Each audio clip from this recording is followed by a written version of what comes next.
tous, partie 2 sur Europe et culture.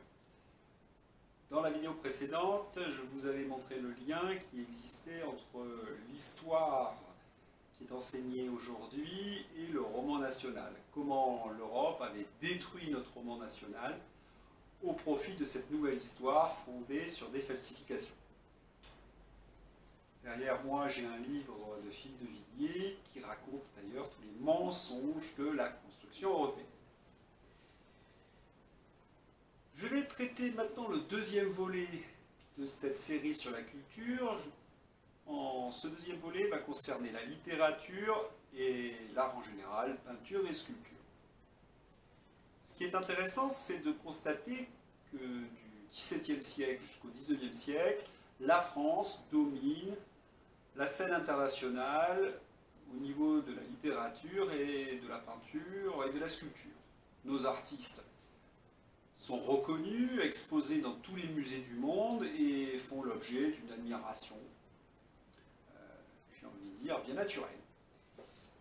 Or, après 1970, nous voyons que la production nationale s'effondre. Alors, que se passe-t-il pour que, à partir de 1970, nous ayons moins d'écrivains, moins de grands peintres, moins de grands sculpteurs? Il faut remonter dans les années 60. Alors je vais vous parler de quelque chose que j'ai découvert en regardant Arte. C'était un reportage sur la CIA et la culture. Ce que j'ai appris dans ce reportage d'Arte, c'est que la CIA a financé de très nombreux artistes pour lutter contre l'influence de l'Union soviétique. L'Union soviétique avait en effet une certaine supériorité vis-à-vis des USA. Alors pourquoi ces artistes soviétiques avaient une certaine avance? Parce que leurs œuvres possédaient un message. C'est un mouvement que l'on connaît, c'est le réalisme socialiste. Qu'on adhère ou qu'on n'adhère pas à ce message, il n'en reste pas moins que le prolétariat se retrouvait dans cet art, puisque cet art parlait de justice, parlait d'égalité, de lutte des classes. Bon, pas forcément notre combat, mais c'était quand même des œuvres qui pouvaient être séduisantes. Or, les Américains n'avaient pas grand-chose à leur opposer. Pouvaient-ils seulement leur opposer la société de consommation? Ce n'est pas un idéal de vie. Alors, ils ont décidé de financer essentiellement les artistes qui n'avaient strictement rien à dire. Et c'est pour cette raison que vous avez vu apparaître dans les années 60 des artistes qui peignaient des toiles toutes noires, toutes jaunes, toutes bleues, des toiles essentiellement abstraites et qui refusaient de véhiculer un message. Cet art abstrait a été par la suite financé par l'État français. C'était la grande période de Jack Lang et puis même Pompidou, qui voulait absolument se sentir moderne avec cette création que je trouve un peu désespérante, Beaubourg, le musée de Beaubourg. Voilà, c'était vraiment une volonté politique. En ce qui concerne la littérature, nous avons eu le même mouvement. Nous avons eu le nouveau roman, qui commençait à tourner en rond à la fin des années 60, mais il a été renouvelé par Philippe Sollers et son mouvement tel quel, une sorte de vision structuraliste. À la vision structuraliste va succéder le roman du vide, où les auteurs n'ont pas grand-chose à raconter, que leurs petites histoires un peu minables. Grosso modo, cela tourne autour de leur nombril, voire de leur trou du cul. Oui, j'ai l'impression, je m'excuse cette expression, mais quand on connaît bien cette littérature, on est très étonné. Alors, l'écrivain qui incarne un peu ce vide, ce néant, c'est Christine Angot. À part raconter sa petite misère sexuelle et le fait qu'elle a été violée par son papa, il n'y a pas grand-chose. En plus, c'est très mal écrit, c'est creux, voilà. C'est la littérature du néant. Donc, et c'est cette littérature que les éditeurs vont publier. C'est cette littérature que les éditeurs vont soutenir, au détriment des écrivains qui ont des choses à dire. Le résultat de tout cela, c'est que nous sommes en l'an 2000, nous n'avons plus d'écrivains de renom. Tous les grands écrivains sont morts. Et quelle est la nouvelle génération? Quels sont les grands écrivains? D'ailleurs, souvent je pose la question, mais quel est le grand écrivain contemporain? Mes parents avaient Camus, Sartre. On les aime ou on les aime pas, mais c'était quand même de grands écrivains. Mes grands-parents pouvaient lire Aragon, Malraux, etc. Je ne parle même pas du 19e siècle, si riche en grands écrivains français. Plus d'écrivains, plus d'artistes.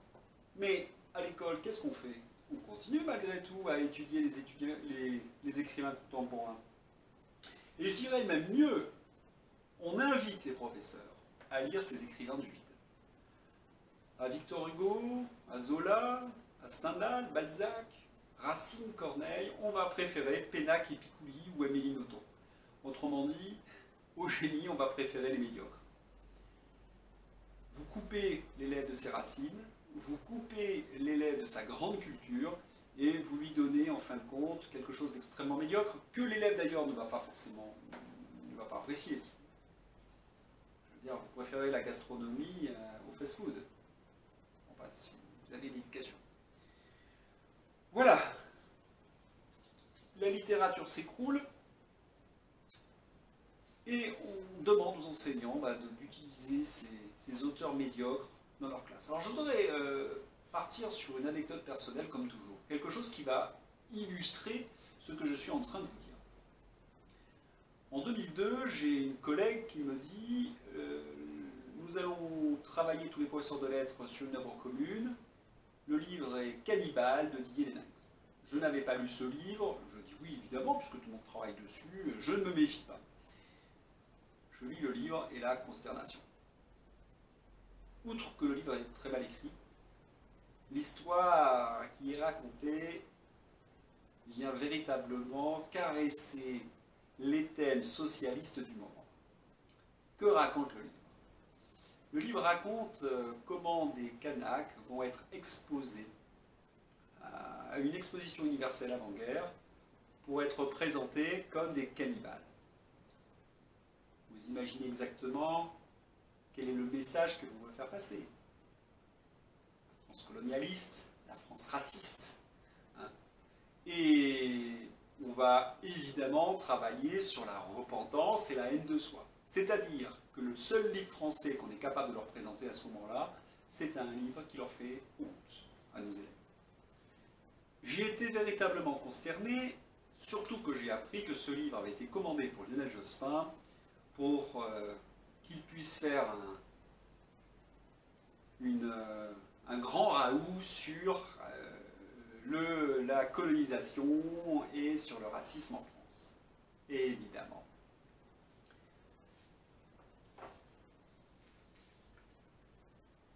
Comment voulez-vous que les élèves, par la suite, aiment leur culture quand vous leur présentez que des objets qui leur font honte? Ou vous les culpabilisez de crimes dont ils ne sont pas responsables? Voilà, c'est quelque chose qui m'a toujours rendu dingue, m'a rendu presque agressif vis-à-vis de mes collègues. Alors, quand les écrivains du passé, en tout cas quand les immigrés venaient en France au début du XXe siècle, ils étaient admiratifs de notre culture. Ils pensaient Victor Hugo. Quand je dis Victor Hugo, une petite anecdote amusante, en Indochine, Victor Hugo était considéré comme un prophète pour la religion Bao, pour vous donner une idée du prestige de nos écrivains. Quand Romain Gary vient en France, il veut être un grand écrivain, il veut être un nouveau Victor Hugo. Voilà, même si Victor Hugo, c'est peut-être pas forcément l'écrivain que je préfère, il n'en reste pas moins qu'il reste une sorte de lumière dans la nuit. Et nos enfants issus de l'immigration qui ont du talent deviennent écrivains, veulent devenir écrivains. Nous en connaissons quelques-uns. J'admire Romain Gary, je vous en ai parlé, mais que dire de Joseph Kessel, immense écrivain, résistant, comme Romain Gary. Journaliste exceptionnel, j'ai lu dernièrement ses articles de presse de 1920 à 1940, c'est tout à fait remarquable. Voilà, quand on vient de Lettonie, de Pologne ou de Russie, qu'est-ce que l'on veut devenir un grand écrivain? Aujourd'hui, je n'en vois peu. Remarquez que le plus grand écrivain francophone aujourd'hui, encore vivant, il est très âgé, c'est Milan Kundera. Milan Kundera est un Tchèque. il écrit tous ses romans en français. C'était le prestige de la langue française. Avec Macron, je ne sais pas si ce prestige est conservé. Non, je ne crois pas vraiment. Alors, ce qui concerne les lettres concerne aussi l'art. Puisqu'on ne présente aux élèves que des tableaux abstraits, pourquoi voulez-vous qu'ils s'identifient à ces artistes? Ils vont préférer Netflix ou, comment dirais-je, les séries américaines, les films américains, la musique américaine, qui ont des choses à dire et des choses à présenter. Et nous, rien. C'est le néant. Et c'est voulu. On est véritablement en train de nettoyer la culture française. Ce nettoyage, je m'en suis aperçu le jour où j'ai visité le Petit Palais, lors de sa rénovation. Que reste-t-il du Petit Palais? Petit Palais, c'était le musée patriotique de la nation. C'était un musée bleu-blanc-rouge avec des grandes œuvres historiques, des peintures historiques. Aujourd'hui, c'est un musée tristounet, pseudo-impressionniste. Voilà. On met au rencard tous nos tableaux bleu-blanc-rouge pour présenter, en fin de compte, une vision édulcorée de l'art français. L'art académique, l'art patriotique n'existe plus, quasiment dans nos musées. Je remarque souvent que cet art académique ou cet art patriotique, vous pouvez les voir dans les musées étrangers. Par exemple, moi, vous savez que j'habite Sydney. À Sydney, vous avez des tableaux de De Taille, qui est un peintre académique qui représente la bataille d'Eylau. Voilà. Nos Français en sont privés, mais pas les petits Australiens. C'est comme ça.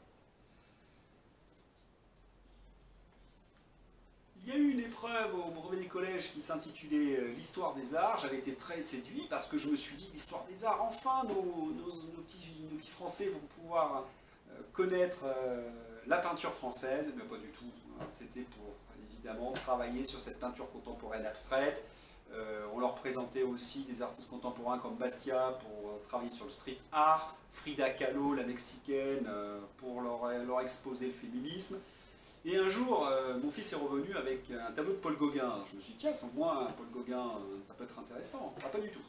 C'était essentiellement pour illustrer le thème du colonialisme et du racisme. Voilà, l'art est instrumentalisé pour vider, pour nettoyer la tête de nos élèves. Remarquez pour conclure cette série sur l'art, remarquez comment la cérémonie des Césars est devenue une scène pour exprimer des idées wokistes. Remarquez, tout le moins vous avez peut-être lu dans la presse que de nombreux LGBT ou encore woke essaient de faire disparaître les grandes œuvres du passé les unes après les autres, Homère, jusqu'à nos contes de nos enfants. Ça touche même l'Opéra de Paris qui a décidé qu'une partie des ballets ne devrait plus être représentée, puisqu'ils ne cadraient plus avec la diversité française. Voilà, on nettoie petit à petit notre culture pour instaurer une culture dominante venue d'outre-Atlantique et imposée par l'Europe. Il y a un candidat qui voudrait remettre l'église au milieu du village, j'en ai parlé dans la précédente vidéo, c'est Éric Zemmour. Et que ce soit Zemmour ou un autre d'ailleurs, je pense que tout candidat gaulliste veut que la France reprenne son rang au niveau de l'art, et nous ferons en sorte, en nous battant, de refaire vivre cette grande culture française. Voilà, cet épisode se termine, et puis je vous dis à bientôt pour une nouvelle série sur le Frexit.